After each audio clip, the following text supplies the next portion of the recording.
সুপ্রিয় শিক্ষার্থীরা, A to Z academy চ্যানেলের পক্ষ থেকে তোমাদেরকে স্বাগতম।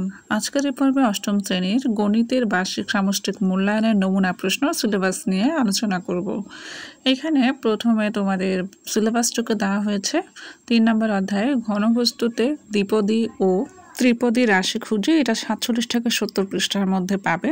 তারপর 4 নম্বর অধ্যায় ক্ষুদ্র সঞ্চয়ে ভবিষ্যৎ গড়ি, এটির পৃষ্ঠা নং 71 থেকে 92। 6 অবস্থান মানচিত্রে স্থানাঙ্ক জ্যামিতি 125 থেকে 146 পৃষ্ঠা। 7 নম্বর অধ্যায় বৃত্তের খুঁটিনাটি 147 থেকে 180 পৃষ্ঠা। 9 নম্বর অধ্যায় বাইনারি সংখ্যা পদ্ধতি 189 থেকে 206 পৃষ্ঠা। 10 নম্বর অধ্যায় তথ্য বুঝে সিদ্ধান্ত নিই 207 থেকে 243 পৃষ্ঠা।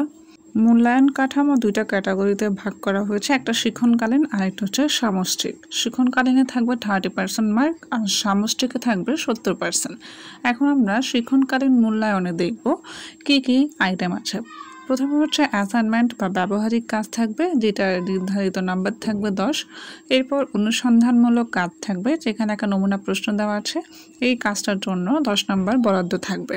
এরপর থাকবে শ্রেণীর কাজ, এখানে শ্রেণীর কাজ হিসেবে 64 পৃষ্ঠার একক কাজের কথা বলা হয়েছে, এইসবের জন্য 10 নম্বর থাকবে। তারপর হচ্ছে সামষ্টিক মূল্যায়নের এখানে লিখিত প্রশ্ন থাকবে, এটার পূর্ণ নম্বর হবে 100 আর এটার জন্য সময় থাকবে 3 ঘন্টা।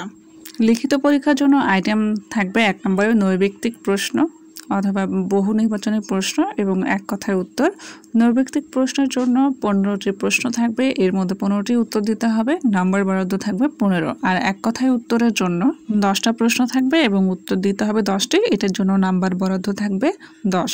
এরপর আসবো 2 নম্বরে সংক্ষিপ্ত উত্তর, এখানে 13টা প্রশ্ন থাকবে, 13টাই উত্তর দিতে হবে, প্রতিটা প্রশ্নের জন্য 2 নম্বর করে বরাদ্দ থাকবে, তাহলে এখানে মোট হবে 26 নম্বর। এরপর 3 নম্বরে থাকবে রচনামূলক প্রশ্ন, সেটা হবে দৃশ্যপট নির্ভর, এখানে 2টা বা 3টা অংশ থাকতে পারে। এখানে 2টা প্রশ্নের জন্য হয়তো নাম্বার বিভাজন 3 যোগ 4 করে হতে পারে, অথবা 1 2 4 অথবা 2 2 3 অথবা 1 3 1 3 করে হতে পারে। তো রচনামূলক প্রশ্ন থাকবে 10টি করে, তার মধ্যে 60টি উত্তর দিতে হবে, 60টির জন্য 7 নাম্বার করে 49 নাম্বার বরাদ্দ থাকবে। তারপরে থাকবে কাঠামো মোতাবেক নমুনা প্রশ্ন। তোমাদের সুবিধার জন্য এখানে একটি নমুনা প্রশ্ন দেওয়া হয়েছে। এই নমুনা প্রশ্নের আলোকে তোমরা চাইলে আরও অনেক প্রশ্ন সলভ করতে পারো। আমি পরবর্তী ভিডিওগুলোতে এই সকল প্রশ্নের উত্তরগুলো দিয়ে দিব, তোমরা এগুলো দেখে প্র্যাকটিস করে নেবে। এই ছিল আজকের পর্ব। পরবর্তী ভিডিওগুলো পেতে আমাদের চ্যানেলটি সাবস্ক্রাইব করুন। ধন্যবাদ।